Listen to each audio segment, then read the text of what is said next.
Tidak seperti biasanya, khusus pada tahun ini penyelenggaraan operasi ketupat dilakukan lebih awal, bertepatan dengan pelaksanaan ibadah puasa pertama, yaitu pada tanggal 24 April sampai dengan tanggal 31 Mei nantinya.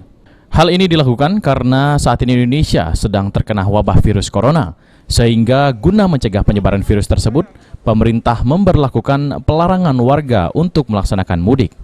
Polda Sumatera Selatan sudah mempersiapkan pos checkpoint atau penyekatan di beberapa lokasi perbatasan antara provinsi wilayah Sumatera Selatan sebanyak 59 pos.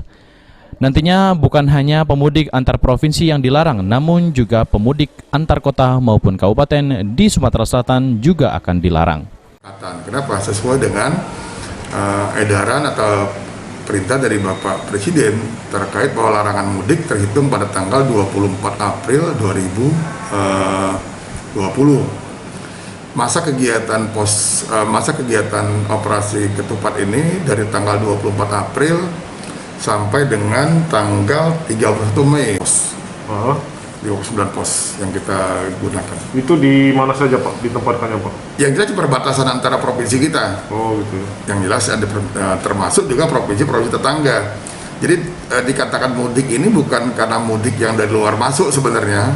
Jadi dari Sumsel misalnya dari kota Palembang kembali ke Trabumulih atau kembali ke Muat, ini dikategorikan mudik dia. Jadi di sana pun akan ditutup pintu oleh mereka supaya tidak masuk ke wilayah masing-masing. Selain itu juga Polda Sumatera Selatan bersama jajaran membuat pos pengamanan bersama dengan pelayanan selama berlangsungnya operasi ketupat tahun ini. Firman Hidayat, PAL TV.